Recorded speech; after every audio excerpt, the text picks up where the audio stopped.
How are we doing, guys, tonight? I promise I won't make anyone cry tonight. But in all seriousness, I just want to hit on really quickly. If you do have a mental, just a lapse or fatigue, or you want to talk to someone, there are those resources out there. We saw some good feedback. But the beautiful thing about this show is we can bring you a little bit of everything. So we're like a rainbow show. We can cover all shades and sizes of scopes. And so that's what I try to do. So we're going to try to be a little bit more upbeat tonight. We're going to try to, give you a different side of us. But I do appreciate that show. It did see some good generated attention. So I do appreciate that as well. If you could give a like and subscribe right off the top of the show, it costs you nothing. It helps us out tremendously. How are we doing, Gov? Evan, Donnie? All right. Splendid. Doing solid. And by the way, I don't know if you guys saw, but Moshe really appreciated that we shout out the best bets. And what's beautiful about his best bets that we put in the show description from last week, he was like, I don't want to seem like I'm telling people what to bet. And I'm like, no, that's exactly the whole point. Like, his article was really a thorough breakdown of why he does things and the emotional connection to things. And I felt like it fit this DFS kind of lineup, construction and builder process very well, because that's what he's doing. He's walking you through why he's making the bet, the entertainment value behind it. And so that's why I did it and will continue to do it. I think he's a great guy. So I just want to get that off the top. I would never promote something that I don't believe in. And unless they paid us a lot of money, in which case I would tell you. But that's fair. But I would still need to actually like the product. But I will always tell you if it's a paid subscription or not. This is just me helping out a friend who actually I thought the content was really good. And the beautiful thing about his content, just quickly, is when we did it, he's like, man, that was such a great, small shout out, but he was so happy. And he said the reason I did it was because the 14-year-old sports fan in me had always wondered if I could actually produce content, and the internet allowed him to just meet people and gain a platform. And I'm like, that's exactly what Discord did for me, for gaming, for sports. So to facilitate that kind of moment, even if it just generated a couple clicks, it's pretty awesome. Speaking of generating a couple clicks and just really appreciating football and its organic sense, I really thought that about the UFL season. Did you guys feel that as well? Because I know a lot of people try to compare it to the NFL right off the bat with these different spring leagues, and we got less of that this year, I thought. But I thought what we got was really good, and the UFL this season, more than the XFL with Vince McMahon even years ago, this felt organic. Maybe more homegrown, maybe not as much attention, maybe not as much thrills and gimmicks, but I felt like it was organically football. Does that make sense? I don't know if I would have worded it that way, but I appreciate a new league where good football was actually played. I don't know if I have a lot more to say about it than what I've said in past episodes, but it's just nice to see this, and I hope next season they can build upon this momentum. I think that's a very good point, too. It is, because that's the thing. What this spring football hasn't had for a while, especially since COVID, was momentum. This is the first time where we've seen a league get through a whole year. We know what's happening next year, and it's going to be back. It's going to be better. I think we can all definitively say that. Well, I just thought that needed to be talked about as this is the last regular season game. Now, I actually think that some people are going to tune into the playoffs and see some of the better teams and be like, oh, this is spring football. I didn't know they were doing this, or I didn't know they were doing this yet. And it's almost like the WNBA thing with Caitlin Clark, where it's I don't care how you got in the door. I just care that you're here. Sure, I wish some of these viewers would have been here from week one and grinding like we did, and I wish we could help every subscriber win every week on DFS. That's part of the process of why we, do these builds. But however they get in, that's just going to continue the momentum, like Donnie was saying, into next year.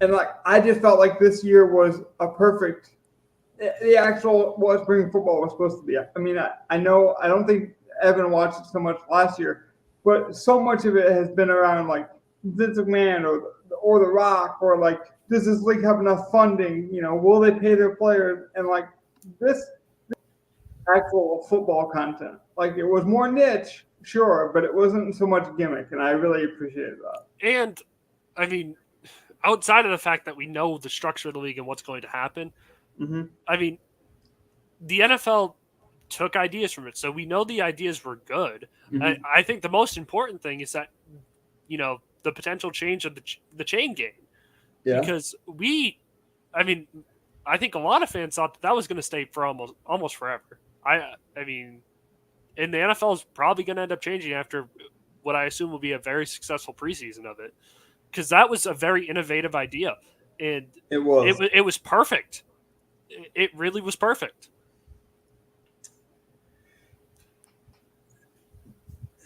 Do you almost like? I actually think kind of the NFL is almost jealous that it worked. Like some of their innovations worked out so well because the NFL's like, damn it, now everyone's going to expect us to do it.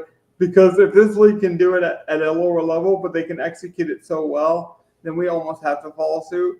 Where I think before the NFL kind of liked that like human error, because if there was a problem, they could always lean on it. Where now it's like we've proven that technology and like the first down, ball tracking kind of technology is there. Not sure it's quite at that point yet, but like I see where you're going. Like the more success the league has, the more it's likely that the NFL will be pushed to do the things that they're doing right that people like. Right.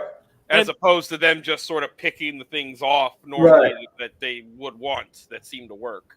Yeah, and I think the best part about it is like, there's a lot of quarterback sneaks and diving over the lines and, where we don't know what's happening with the ball on a first down or a touchdown.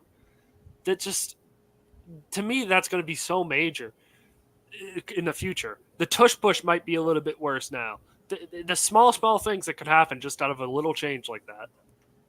No, it's a good point. Well, not everything's going to be great too with the systematic approach of like getting things like you want things right, but sometimes like we might be too hyper focused. There is some like beautiful nature of like, hey, you're an the everyman guy is still like the referee is still an every man kind of sports fan. Like he's relatable, and if we get too robotic with some of these referee calls, even if they're correct, it might take away some of that, some of that like human connection. I feel like.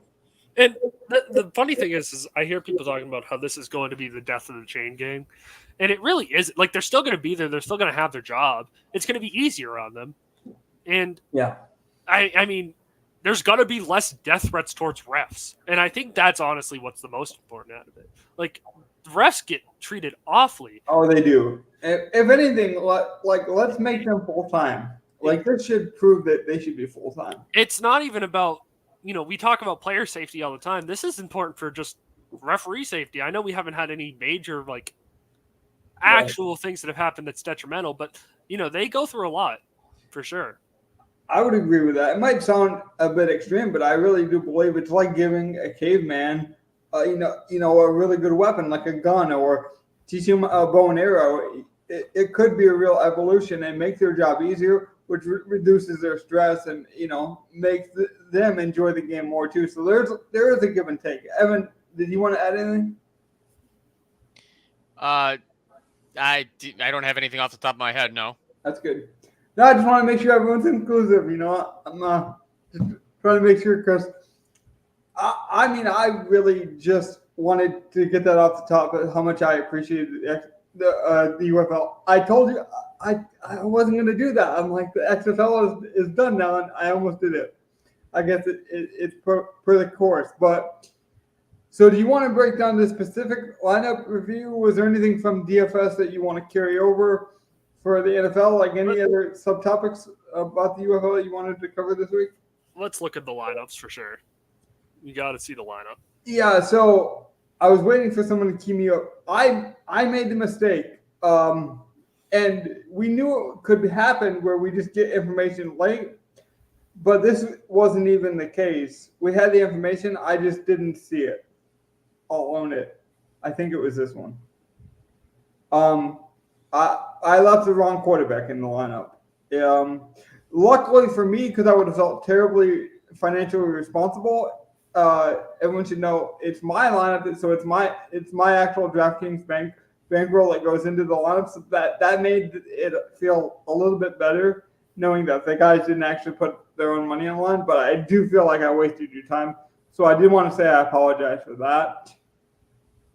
But I am kind of glad it happened in a way, because just like the Durant thing worked out for us, when you cover a niche sport, you are relying on a lot of like last minute, beat reporters that don't get paid a lot, if at all. You're relying on like a lot of like early archaic kind of blog mentality with the writers. And so there was just no concise, he's in or out. Donnie had found the information, tagged me, and I just didn't see it. So that's why that's the case. I think we would have lost anyway. We would have lost anyway. It would have been a 15-ish point difference, and we would have been right at this 491 mark about. So it makes me feel a little bit better, I guess, but I wanted to own that off the top. So what did you guys like most about this lineup for the guys that we made sure got any game time outside of Wilkins? And even for a structural point, we can act like we played A.J. McCarron, because that was the intention. So, like, if you want to make a structural point, we can make that. I am shocked that McCurry failed, but he almost didn't. He did have a 21-yard touchdown come back, so that would make him a 10-point scorer, which isn't a failure at that price. So we just got, a rough running back week for sure.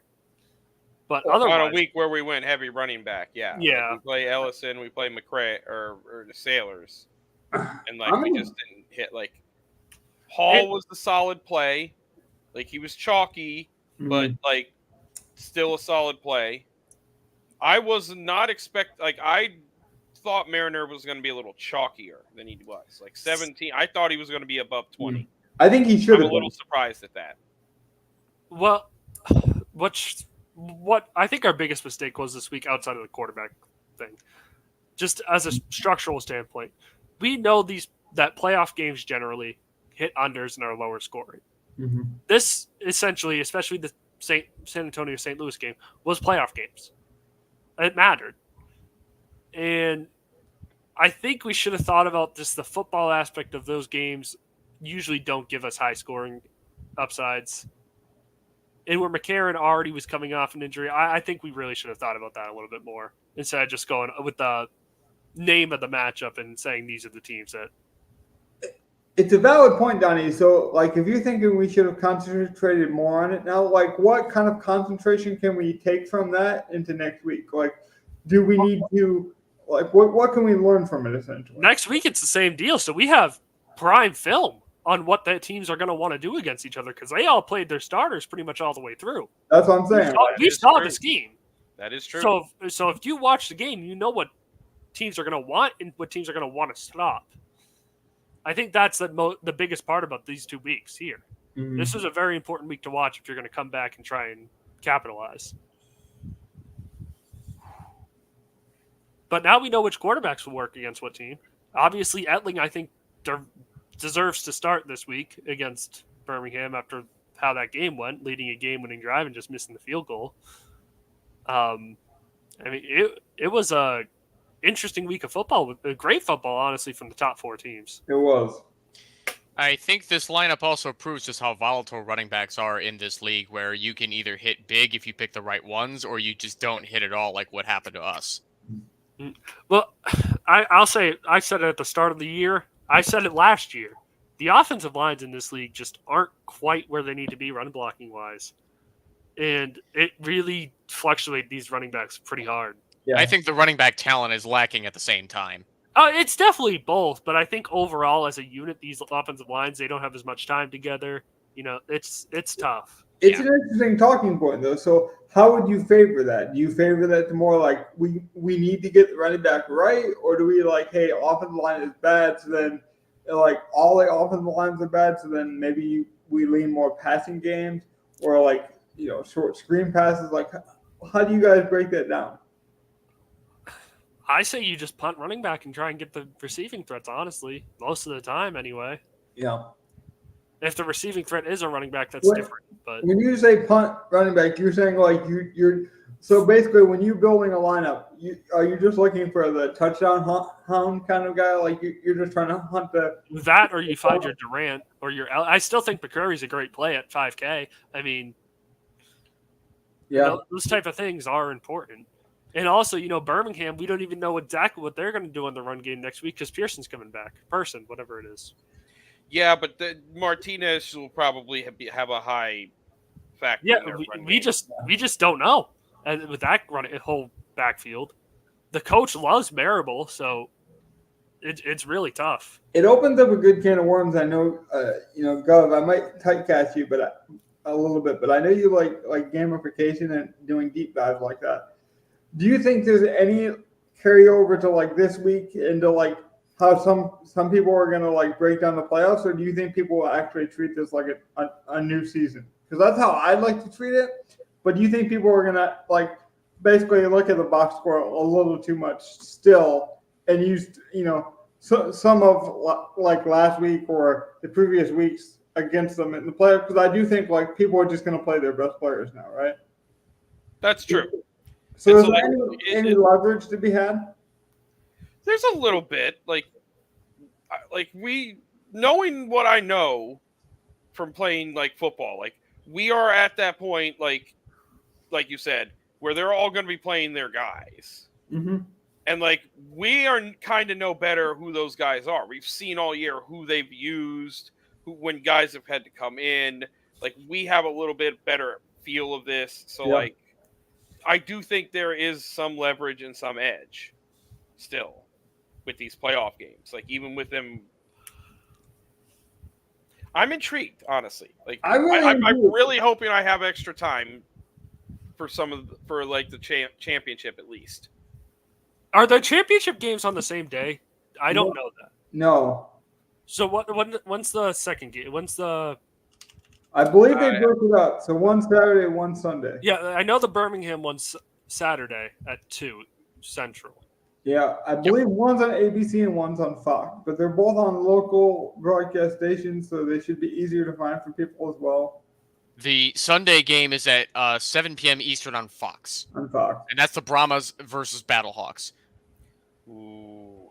Yeah. What day is that? That's on Sunday, and then the Saturday is Panthers versus Stallions. So I have time to get home to watch the game? That's beautiful. It is always nicer to do that. Although I'm not gonna lie, I have YouTube TV, and sometimes I have caught the replay or the delayed version, and being able to fast forward commercials. We talked about like sponsorship in the top of the show, but I'll be honest, fast forwarding the commercials, it is a cool freedom. I will say that. I can't watch a game that isn't live. I unless it's like 20 years back or 10 years back, maybe. I have to really be retro hunting games. I get that for you, Donnie, because you've never had to do it.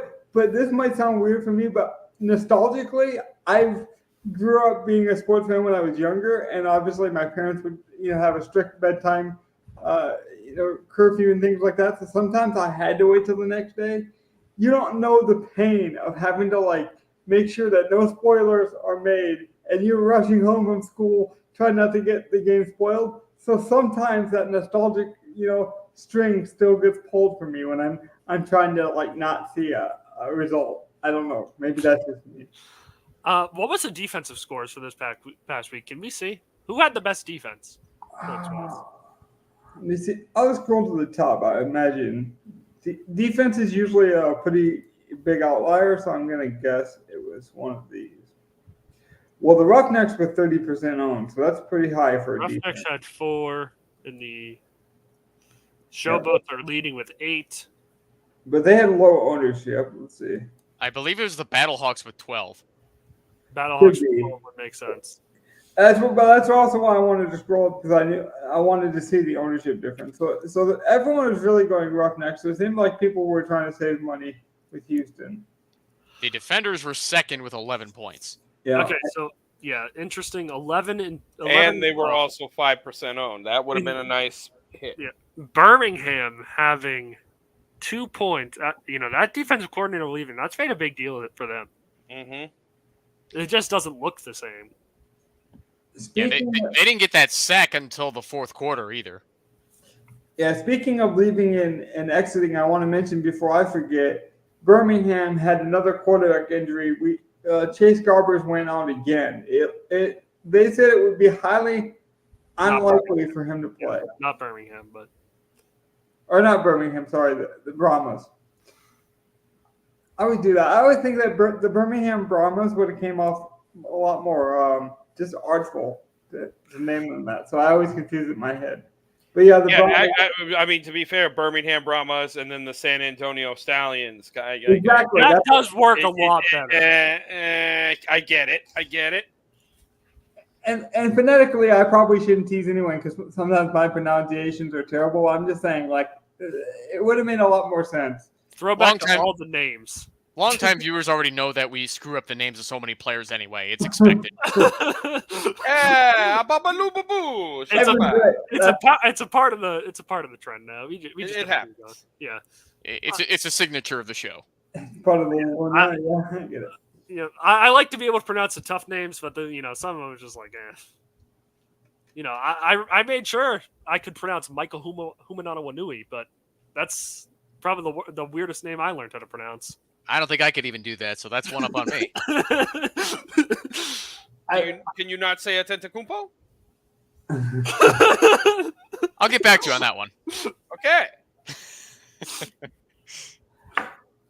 Speaking of, though, there is some weird outliers in this league, like the Battlehawks, for example, have went for the most fourth down conversions of any team, and they tend to throw the most.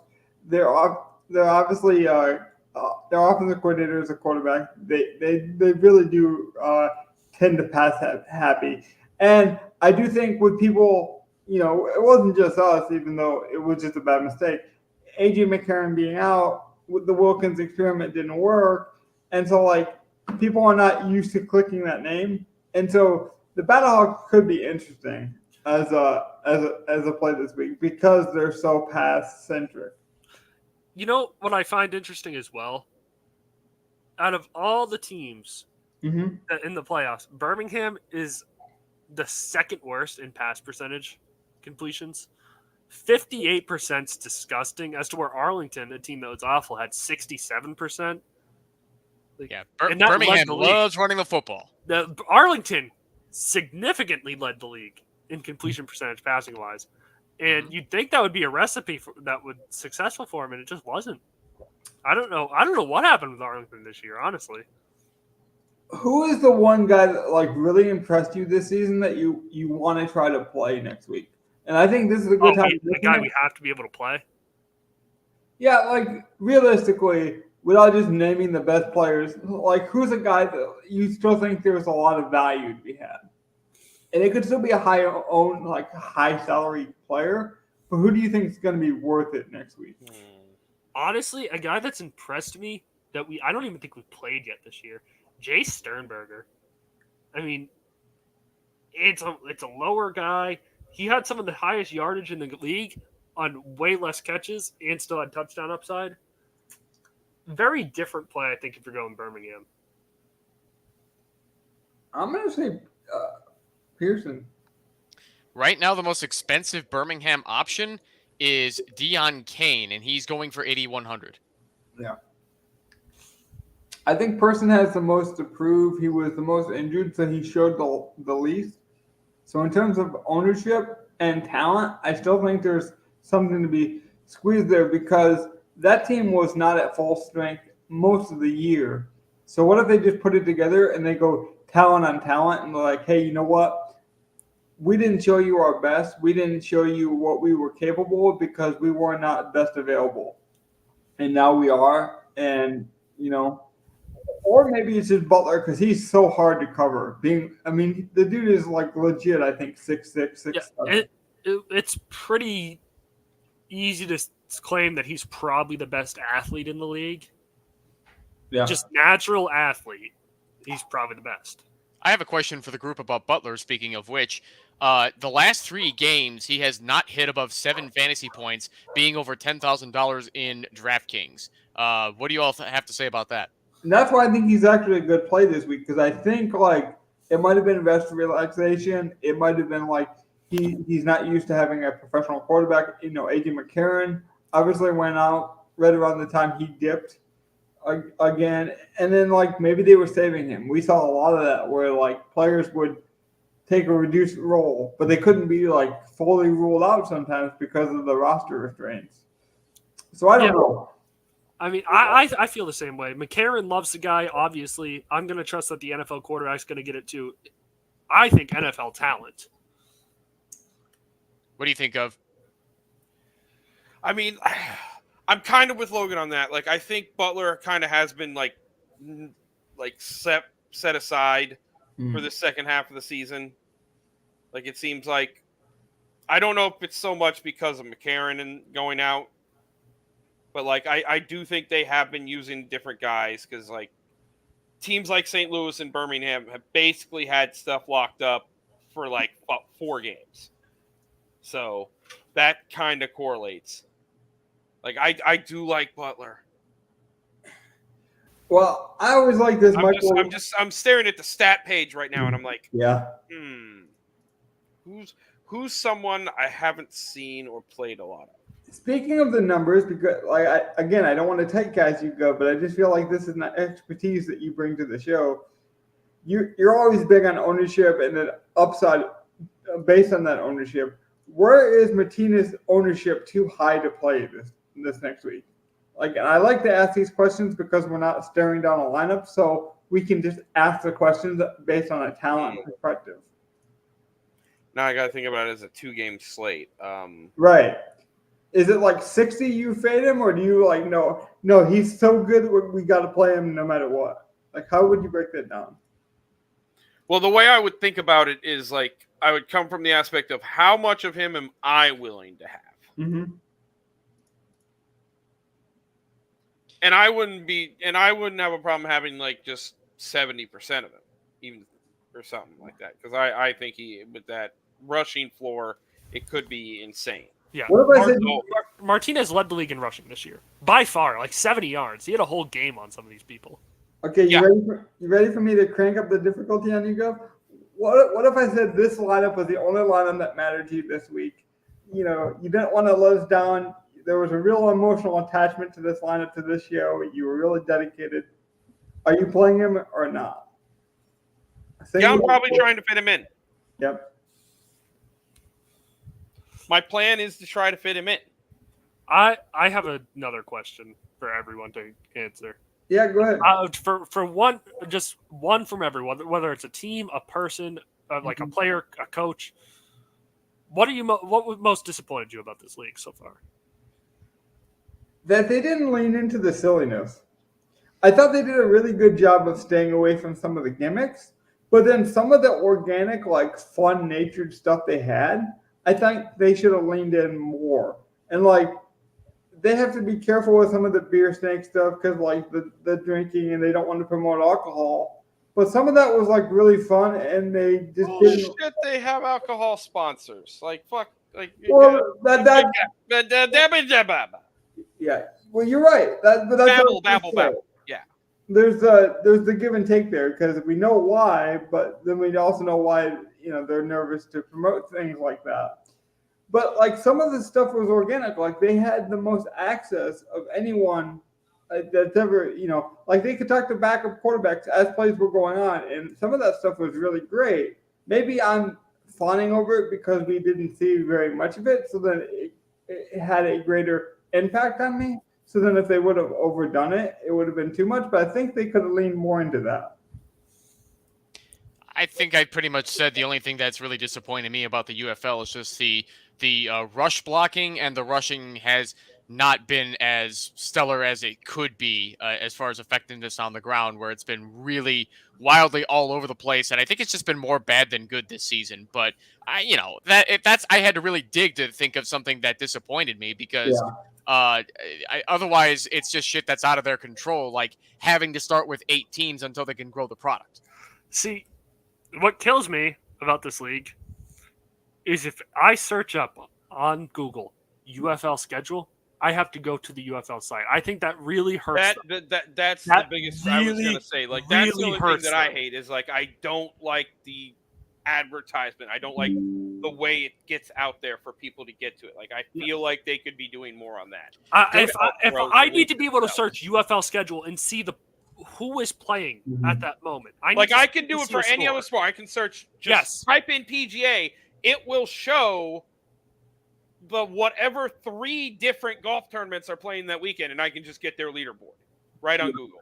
Go to ESPN.com/UFL. The only tabs they have on the site for that is just the main page where they have the news articles, the scores, and the standings. Not even schedule. That's what's weird about it. Yes. That kills me because that's what I think really hurts their viewership the most. Yeah. Like, it's being advertised like it's the PBA. If the only professional league I can think of like that is the Pro Bowlers Association. Well, that's insane to me. Let me bring up another point because I mentioned how, like, at the top of the show, I don't really care how people got in or, like, if they saw every second of the UFL this season or they're coming in just for the playoffs.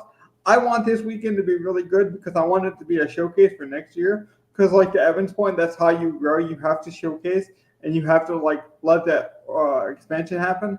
You know what's really sad about the WNBA as a side topic, not even Caitlin Clark related, is when you go to play DFS for the WNBA, it's under the NBA tab, which is enough of a deterrent as it is because it's not even like advertised as the WNBA. And then you have to like tab over after that to the WNBA section once you've already clicked on the NBA. So the more the more difficulty that they make to maze around these sports, the harder it is. Like I know it's there. It's good that the UFL is on the ESPN page. It's very good. Don't get me wrong. But if they make it so difficult that it's hard to find, it does affect your viewership. But like if I search up WNBA schedule, I see all the games that are playing and previous. Yeah. Like I that matters. I'm telling you. Especially with people around my age, if you can't search up right away on your phone, what's the score? Because I'm not going to tune in if it's not a close game. So think about all the times that people decide, oh, I'll just do something else. I don't feel like going out of my way to find it. I will say on the back end, though, I have found myself being like, oh, maybe this game isn't that good. Like Houston, I'm like, do I really want to watch these two bad teams compete for the number one pick? But that's every league. You're going to have that. But honestly, here's what I did, though, Donnie. I said, no, I got to watch because I'm like the hardcore. They need the viewership, so I didn't turn the TV on. Like, I literally thought the UFL needs the viewership, so I left the TV on. Yeah, you leave the TV on, keep it muted, you're fine. Right, and then I did end up actually enjoying the game, but, like, I never thought that with the NFL. So there is kind of an indie band kind of feel to this league where it's like I feel there's a pledge or an importance to support this league. I really do. I agree. And maybe that's going to be lost next year. I will say another thing that really bothered me, just in terms of like scope and getting it out there, is there was a couple times this year where Fox and ESPN and ABC had the game. So it's like the ESPN family and then the Fox family had the game. So those were the two major networks. There was times where Fox would show two games at once, which is enough of a deterrent as it is. But okay, fine. For ratings, maybe you had to do that. You want to put on like NASCAR or something. It was even worse than that, though. They would pick the game, they'd put that game on my market, and then they'd say like, "Oh, go over to the FSN app to watch it." But then you do that, you have to sign up for the app, and it was a paid subscription. Now, I understand people have paywalls, but I also have YouTube TV and I have FSN1, FSN2, like all these FSN channels. It wasn't on any of those channels. It was only through the app. And that I feel like is just a barrier of entry that doesn't need to be there. I don't recall that ever happening to me. The game was always on for me on TV when I went to watch it. There was two games this year where they had a game on Fox, but depending on what market you were in, they chose the market they displayed on the television. The other game got pushed to the app. Okay. I just thought that was just a bad look because there was just no other way to find it unless you had the app. Yeah, I just wanted to be clear, because a lot of people are just looking at the sport for the first time. This league is not perfect. Like, I don't want to we talk about it so much like, oh, it did all this great thing. There are mistakes and things it needs to improve on drastically. Yeah.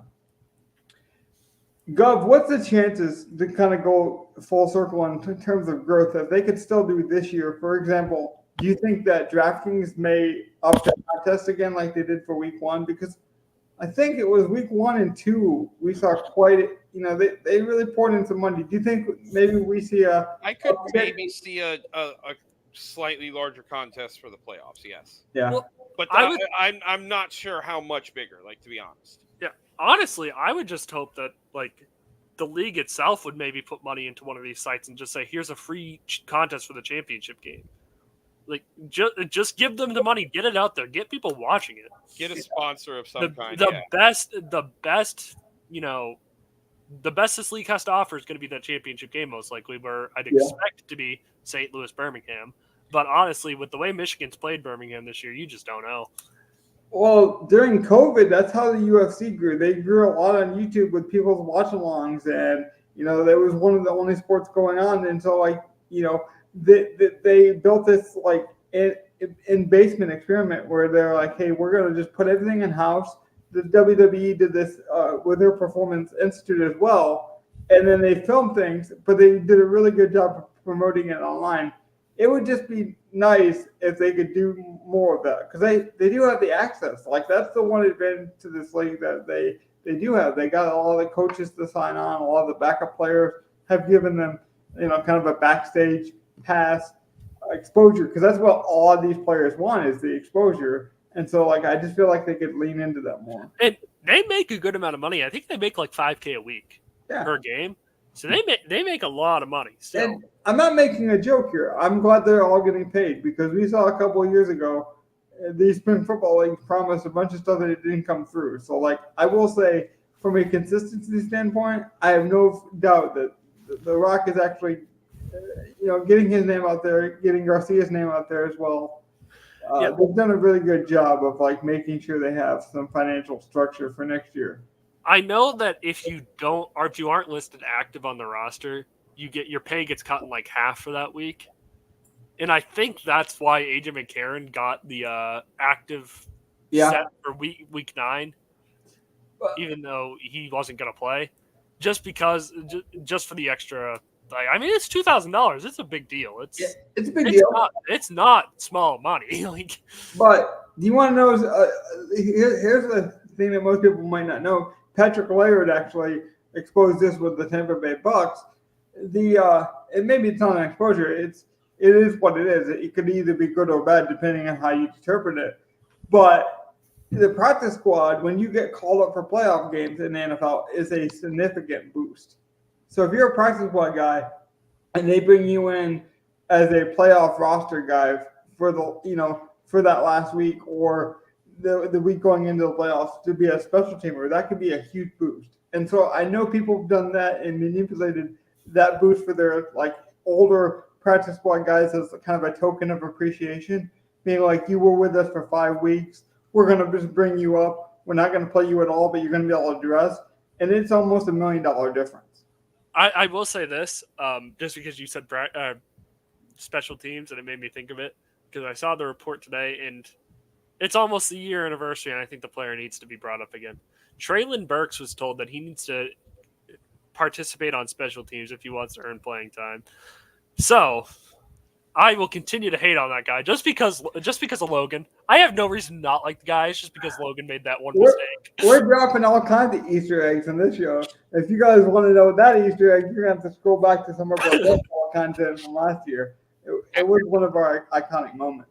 I don't remember the name of the ex-GM for the Tennessee Titans, but imagine being bold enough to trade away one of the top wide receivers in the NFL and A.J. Brown to the Eagles, and you get back a lesser caliber wide receiver in return who's become a draft bust quickly. He's told, do something on special teams first. I don't think I heard a first round pick year 2 now? Or 3?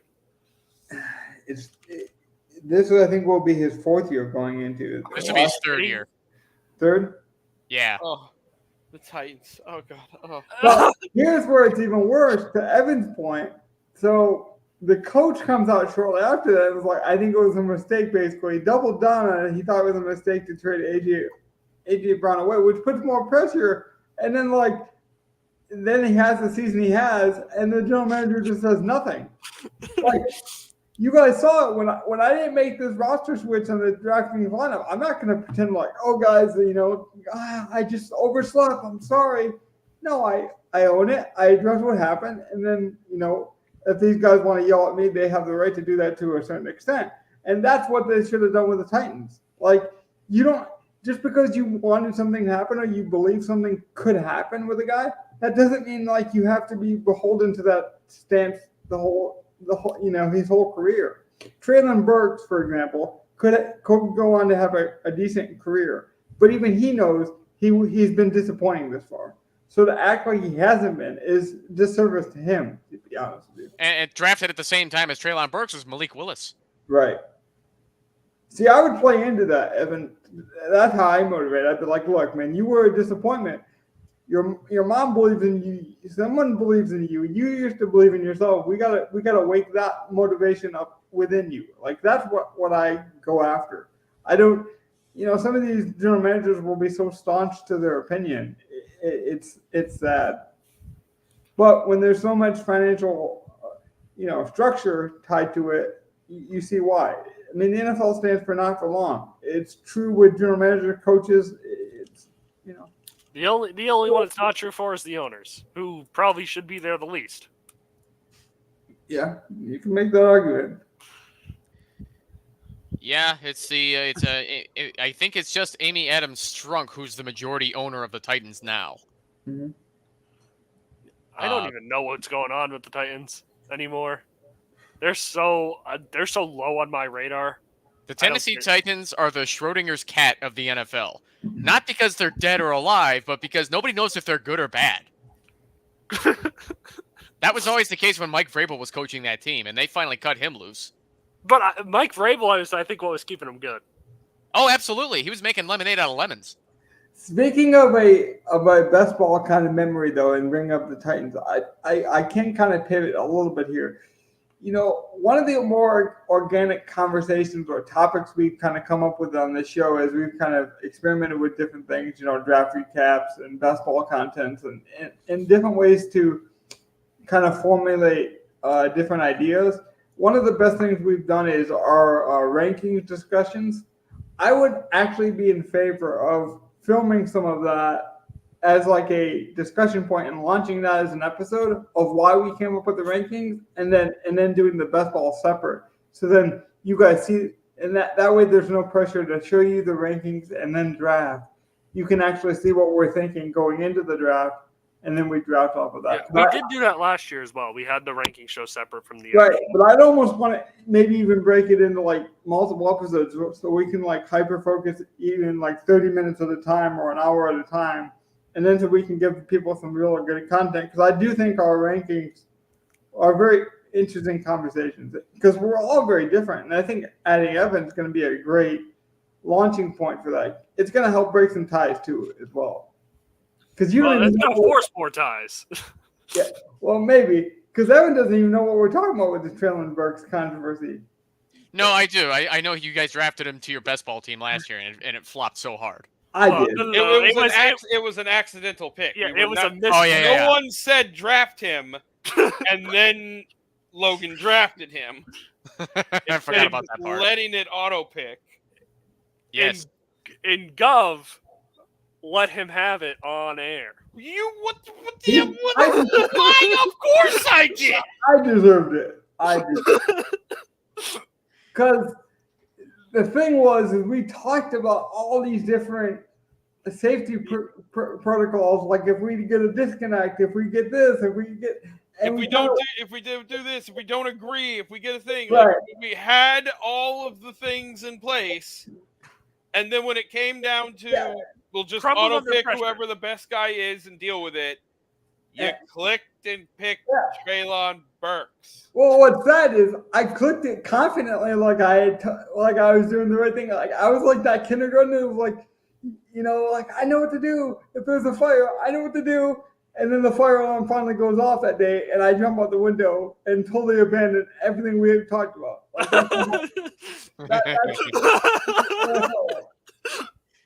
Yeah, you jumped out the burning building there. and I'm You're damn sure. Yeah, that's a pretty good analogy on that one. Yeah. Yeah, and I'm a crisis intervention specialist. Like my job is to stay cool under pressure. I'm usually very good at it. That's why I'm embarrassed. I'm gonna save everyone. Kills itself. Yeah, exactly. What? See, if it was probably your money or Donnie's money, I would have actually paid attention more. I really do believe that. Like there is some, like I made it a joke now, and we kind of made it part of the show, but like it still bothers me how bad I performed under pressure. Let's just say I've been working on finger exercises. Like legit, I'm ready. I'm like, no mistakes this year. I'll put that pressure on myself. That's right, finger exercises. Yep. Double down. That's right, Logan. We'll timestamp that one. Can we come back on screen, please? All four of us. Oh yeah, where are we at? Maybe. I remember which button to hit. All right, there we are. We're getting to the end. I don't have a good transition for this, but Donnie. Yep. You know Dallas is a threat, right? Oh, I know they have a good matchup, but it's not anywhere close to the Timberwolves side, I don't think. I think the Timberwolves would have just bullied us.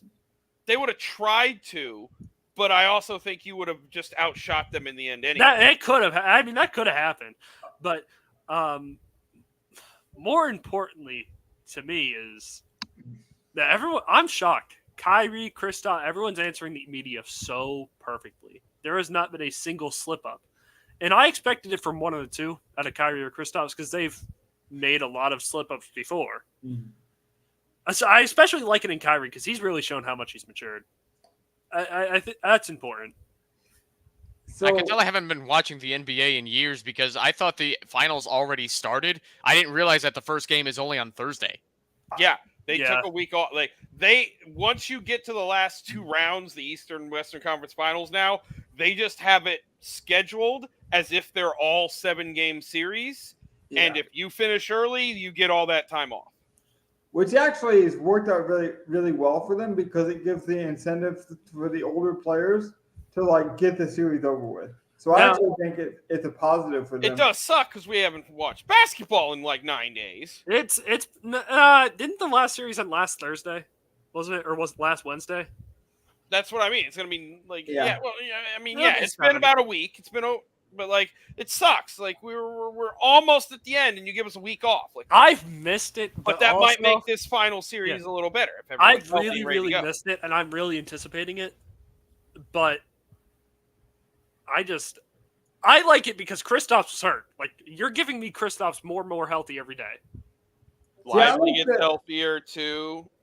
I like the gamification of that, because a team like Boston, who has older players like Al Horford, or you talked about the Porzingis injury, there's an incentive to end the series early. That's what I was rooting for. So early, I was like, okay, Al Horford's played so much minutes, we have to get the Pacers out of here immediately, and they did exactly what they had to. And as a fan, you would root for that, but I'm saying the players are actually playing for that. That's like an in-season trophy, if you will. That's like an actual incentive, I feel like. To be able to say you executed perfectly in the playoffs to get your older guy, Al Horford, some damn rest that he needed after Kristaps' injury, and now Kristaps is coming back too. Kristaps did have a statement, I think it was today or yesterday, where he was like, I don't know if my leg's 100%, but we're going to go anyway. And to me, it's just I know the mental part of the injury is you have to know that your leg has that strength in it again and everything. But to say it out loud, it sounds so bad. And Kristaps always has had this issue of kind of being a softer guy anyway.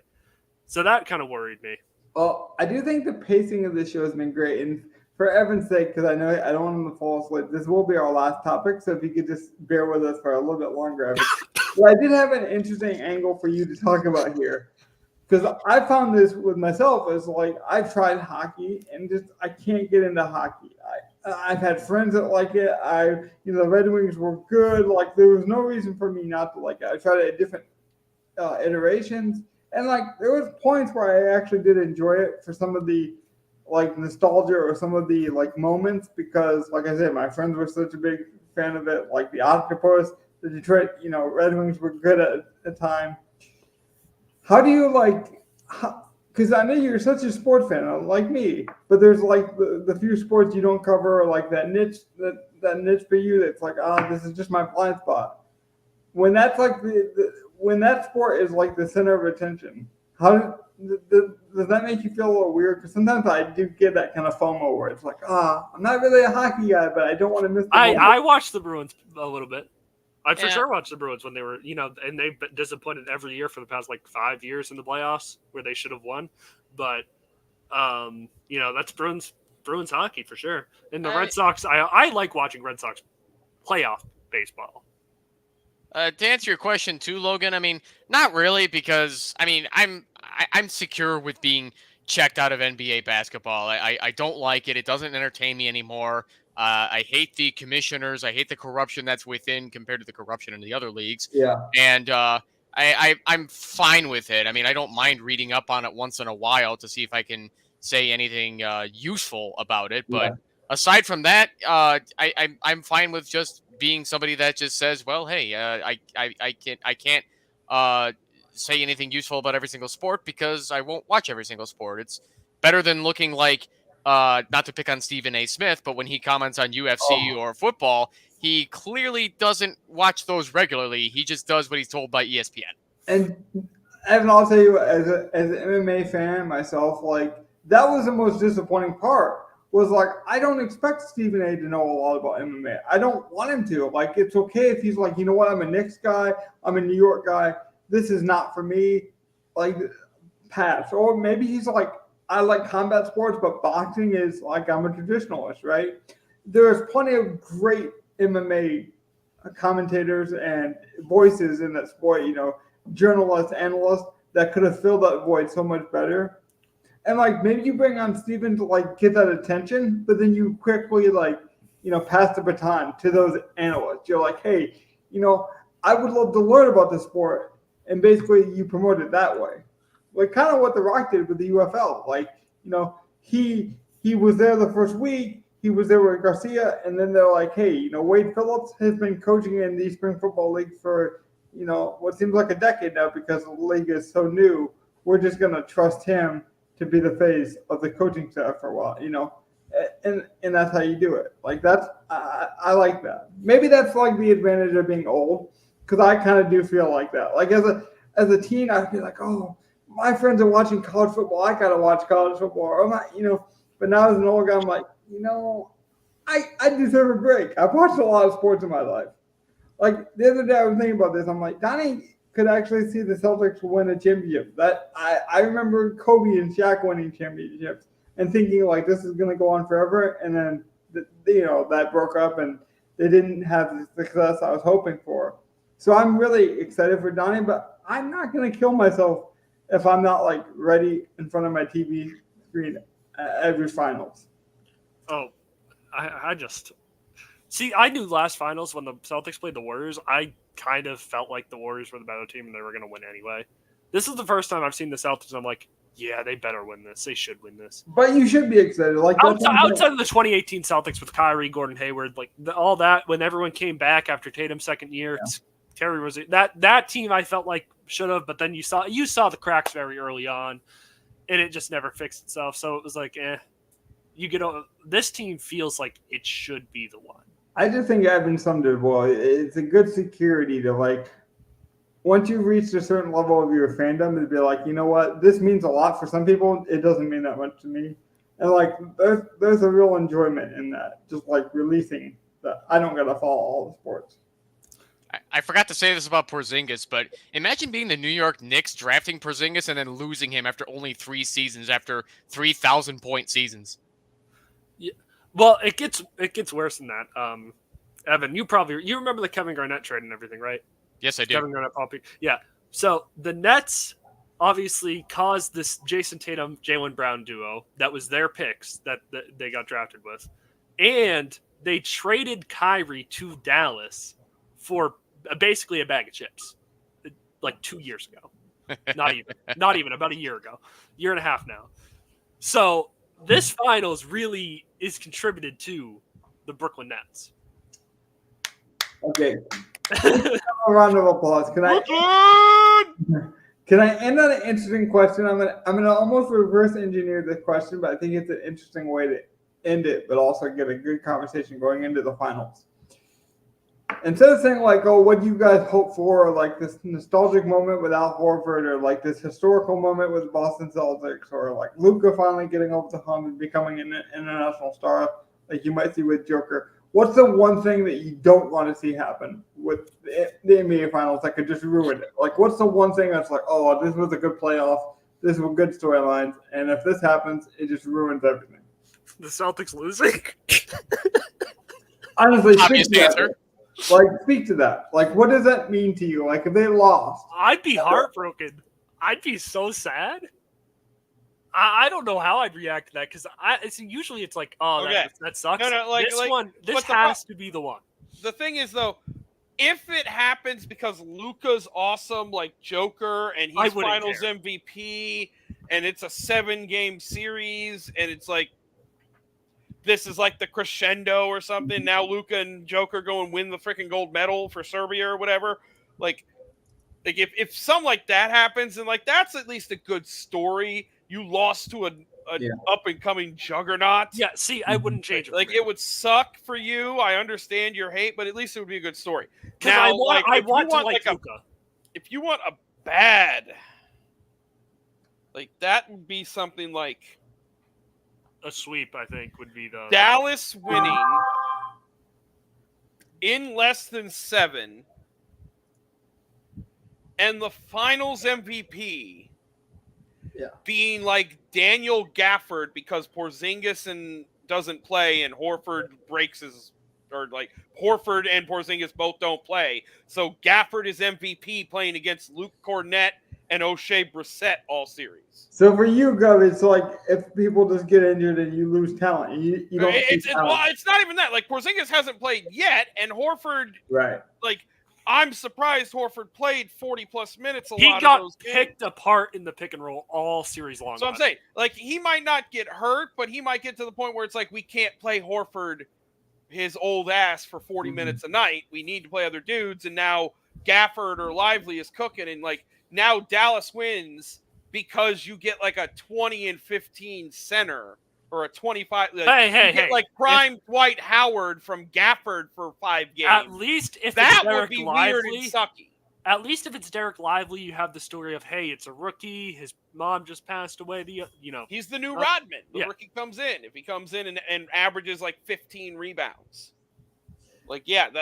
that could be like. I would like that plus Luka being the triple-double guy and winning the MVP, but you also get that rookie that looks like prime Rodman averaging 16 rebounds in the finals. Also, I just want to take this weird.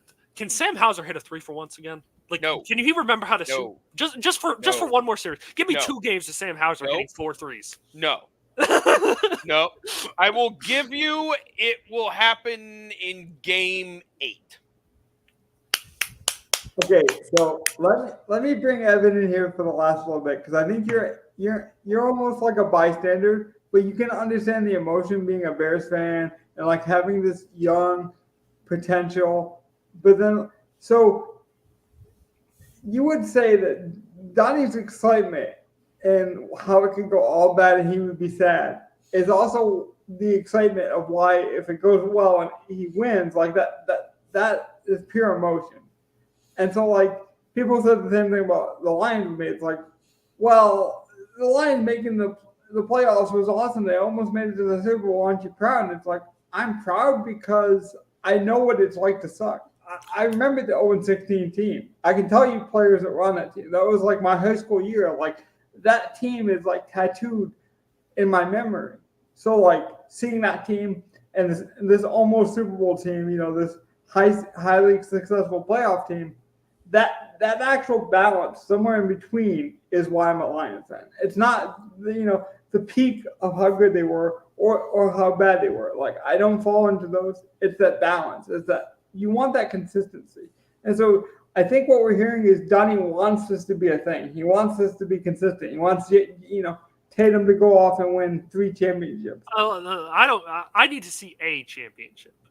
You say that, but I'm saying like that's part of the fear. 3 is not realistic. I 100%. I know that's not realistic. 3 is tough. Maybe, but like I don't know. I feel like the unrealistic part is also why you fear it as well, because like anything can happen. Like people say Shaq and Kobe should have won 7, but then Kobe dies, in his early 30s. So like things happen very quickly for the wrong reasons sometimes. The realistic part of it for me is, I know there's a good chance that they might not ever make it back. Like, especially being this talented. Yeah, but Evan, isn't that kind of sad though? Because like you think about like Caleb Williams, right? There's all this hype on the kid, right? And so like, what is a successful year for him 3 years from now? Like, does he? It almost feels like for some of these type of traditional moments, even in football, it's like if they don't win or if they're not successful, they're a failure. And it's like sometimes it's a real meeting ground. Like I feel like Andrew Luck is a perfect example. He wasn't bad, but he was never great.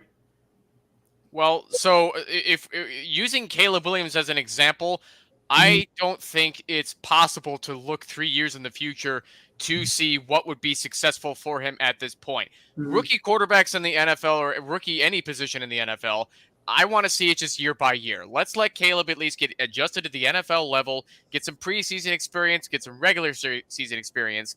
I'd be blown away if he finished as a top 10 quarterback, which I don't expect him to do at all. So being that this is on paper a new dawn for the Chicago Bears, we're doing a lot of unprecedented things in my lifetime as a fan, such as building the passing game and getting real weapons for the quarterback and moving to a running back by committee approach rather than just go with who they were trying to look for the next Walter Payton. So bringing this back to the basketball example where, hey, kudos to Donnie for his favorite NBA team getting in the finals. I haven't seen my Bulls in the finals since Michael fucking Jordan left, but I mean, how else do you put it into words? It's a team you grow up with. It's like it's a part of you. It's a part of your identity. I know a lot of non-sports fans or just regular casual nerds will just look at that and scoff at it, but fuck them. They didn't grow up with this. Just another small little tangent on that. I really think like Caleb Williams is going to have that unrealistic pressure, but we have to realize there's a lot more Josh Allens and who's another guy that never really. I mean, I guess we could also say Peyton Manning, who won one at the end, where he was on the back at the absolute end of his possible playing career. I mean, most people are only going to win none or one. I mean, Peyton got 2, but we only really credit him for 1. That's what I was kind of getting at, Donnie. Is like sometimes, like I feel like even DFS guys, maybe we do it better because we're trying to fit in a salary cap, and we understand like value versus like upside versus like sometimes just being good enough. I don't think we give enough credit to the Charles Barkley type. The guy that's really good, he just wasn't on the right team at the right time. Philip Rivers, another guy, right? But that's we just, example. And then when you do win, you win 3. And now you're the villain of the league. So we don't know what we want as fans anyway. So as weird as it sounds, like honestly, no matter who you're cheering for in the playoffs, think about the guy that loses each game. Like I want you to think about one guy in each team that loses, whether that's Boston or Dallas, and think about what that feels because these guys put in a lot of work this whole season, and someone's going to lose. So we always think about the winner, but I want us to think about the loser. In the history of the NFL, there are only 18 quarterbacks who have more than 1 Super Bowl win. Yeah. Yeah. I mean, and I just want to point out another thing while we're talking about it. If Luka loses this championship, let's say Tatum wins and Luka loses it. Mm-hmm. Now, no matter how you look at it, to a large majority of fans, Luka and Tatum can never be the GOAT because they never won. They lost one. And I think that's just like, I mean, that's just insane to me because Luka's, what is he now, 24, 25. 25? Like Luka could still be, but he would have to then rip off the Jordan stuff. It's Jordan didn't lose in the finals, but he did lose on the first 2 rounds and to the eventual finals champion in those Pistons before he just ripped off 3 straight, took 2 years off, ripped off 3 straight. So if Luka can do something unprecedented that a team hasn't done, even if he were to lose this year, if he then ripped off the 4-peat, he could get GOAT status. Yes, but that would be so astronomically out there for that to happen. And so realistically speaking, if he loses this, he's now he can never touch Michael Jordan. It's to a lot of fans. He has to do something unprecedented, yes. But Tatum can win. I'm not sure if Tatum could do the 4-peat at this point and still I agree. get that. And I get some of the Tatum stuff is warranted, but he gets a lot more hate than he needs to as well. I almost he gets a lot of hate. Like I said, I have the same thought on him. He's a very good player, but so was Scottie Pippen. It's not a guy I want as my number one. It's a guy I want on my Scottie team. won, what was it, Evan? 62 games? Or, no, 60. Exactly. He had an amazing team that lost to Elijah Wan. Yeah, it was the 93-94 season where Pippen still led that team to a 47-win season. Yeah, I'm not saying that's what I'm saying. Tatum's a great player. I just would rather have him as my actual number 2. Well, that's kind of what I was getting at. Just I know why he lets Jaylen Brown and Derek White and all these guys cook, and it works so well. I think part of being a guy, though, is also being able to check your ego and say, listen, you could help. I mean, in current NBA right now, you cannot win by yourself anymore. You can't. I also need to correct myself real quick. Pippen led that season 55 wins. It was 47 when Jordan came back. Yeah. Well, that's why this conversation is really interesting, and maybe we should even lead with it on Friday. I'll leave you guys with this thought. We can actually carry this over like a continued episode on your favorite series. So, what's the one unfair narrative, even if you get the winning outcome for the star players or the big storyline, that's still going to be an unfair narrative? So, let's say, for example, Jason Tatum wins. What's still going to be the one unfair thing that people think about him? People just don't like Tatum. I've settled with that. Or even Luka, he wins. Are people going to give Kyrie too much credit? That's the kind of stuff I like. Is just to kind of what the media gets wrong. Because to Evan's point with Williams, I know you're not a big NBA guy, so I'll tie back to football here for you. But I really do think he's at a point where he can't win sometimes. Caleb Williams, or even any of these guys. Andrew Luck has a great career. Chooses to retire because of health reasons and probably smart reasons because he's so smart off the field, and it's almost held against him. So I just feel like sometimes the expectation is so high on these guys, even emotionally, that they can't win. And let's not forget, Andrew Luck was booed, drastically booed by fans when he retired that preseason game. That was a preseason game against my Bears too, which is a little weird. It is. People think that he just decided to do that. Oh, he's going to screw. That was a tough decision for him to make. It was, and part of it, not even his fault. And maybe it's a good thing for Robert Griffin III. But Robert Griffin III was so exciting, and his career got ended shortly too for very opposite reasons. And I feel like that parallel kind of hurts Andrew Luck because Robert Griffin III was so electric, and his was a forced injury, where Andrew chose to retire and still had that, good potential. So I do feel like that's held against them. I will push back against the use of the word, the phrase, you can't win when it comes to, I guess, the general public, which I'm assuming we're talking about here. Yeah. You really can't worry about what the general public thinks when it comes to your own career. You're doing what's best for you, your loved ones, and your pocketbook. So if Andrew Luck wants to retire and go coach high school football, fuck yeah, do what makes you happy. Andrew Luck's one of my favorite players of all time, honestly. I love Andrew Luck. And Jim Irsay fucking killed his career. I think this was a great conversation. I do kind of want to put a stake in it just so we can save some for Friday night. We're going to come back that quickly. Thanks for joining me, guys. I really appreciate it. Again, if you guys are liking this content, I don't think it's a fluke. We are seeing more viewers. We are seeing more exposure with our podcast. If you could just like and subscribe. Even if you only watch 5 minutes and you're like, you know what, this episode wasn't for me. Logan was too serious, this last one. Still, a like and subscribe continues the motivation to continue to make content that you will enjoy. It helps us promote the show so we can bring on people and topics that you want to talk about. So even if this wasn't your topic, if basketball wasn't the last good 15 minutes for you, maybe you like the other stuff, still liking and subscribing does help.